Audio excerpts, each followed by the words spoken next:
So could you start by telling us your name, your institution, and your role? So I'm Shengdar Tsai. I'm an associate member in the Department of Hematology at St. Jude Children's Hospital.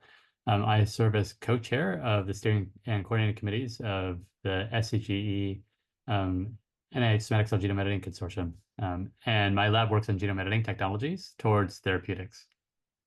And you're the PI of two SCGE projects. Could you describe each of those projects in a couple sentences?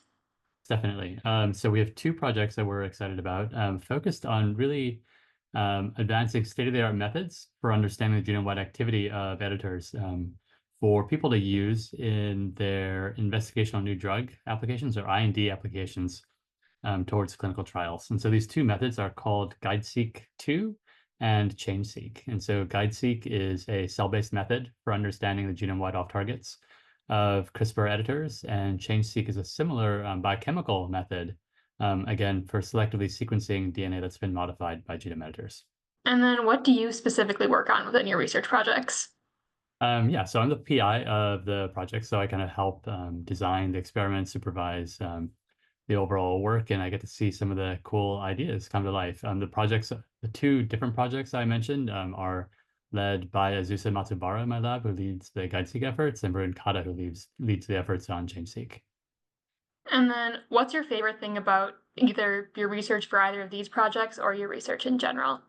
I think I feel very lucky to have been able to work on genome editing technologies for some time. I started, I think, in 2011.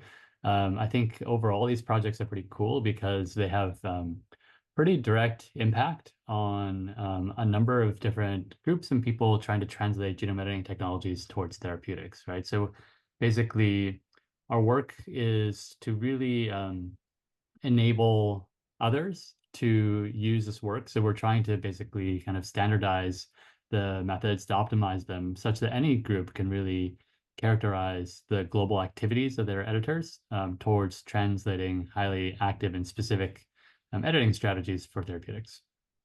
Great, thank you. And then what's something cool or interesting or unexpected that you found in your research? Yeah, one interesting angle recently is we've been looking at the impact of human genetic diversity or human genetic variation on the global activity of editors, right? So we know that everyone's genome is different, and that it's possible for these small differences to affect editing activity. I think one concern basically is like, if you have a particular mutation, might it change the activity of a genome editor in such a way that might be concerning for therapeutics? And so what we've found is that in general, the genome-wide off-target activity frequently does overlap with sites of individual genetic variation. And when it does overlap, I think it's around 15% of the time or so, these variants do have an effect on the off-target editing activity. And so that's been pretty interesting to see. I think it kind of also highlights that it's really important to look at your editing strategies in the context of the patient populations that are being treated. So how do you consider health equity in your research?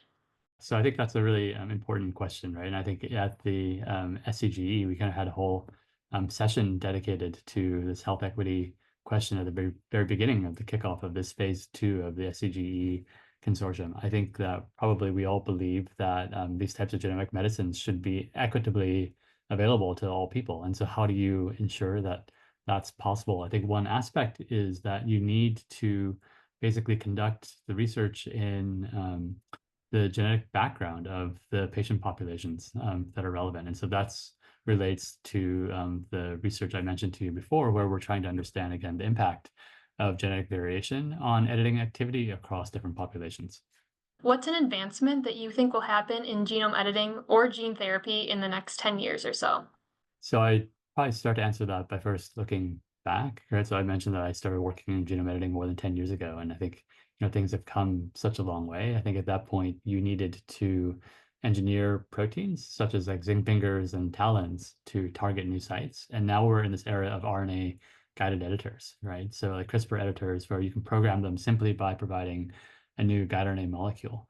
I think in the next 10 years, I think we're going to enter into a phase where it might be possible to routinely correct patient specific disease-causing mutations, right? So you might be able to identify highly active target and or editor combinations, maybe using in silico approaches and then use them to correct disease causing genetic mutations. I think that's the direction we're going in. I think there's kind of a challenge going from therapies for common genetic diseases where we have to invest a lot of time to a part where we feel that the editing strategies are going to be effective and safe enough that we can routinely pull them out of a box to treat patients. But I think that's the direction that the field is going towards.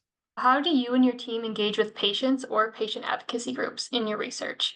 Yeah, so I think that a lot of our work is focused towards advancing some of these strategies towards clinical trials. Some of these are adjacent to our SCGE work, which is kind of on the fundamental methods. But we use these methods at St. Jude. We have goals towards treating patients with sickle cell disease, as well as with bone marrow failure disorders. And so I interact with clinicians that kind of take care of all these populations of patients. Is there anything else that you would like to say about your project or the SCGE consortium more broadly?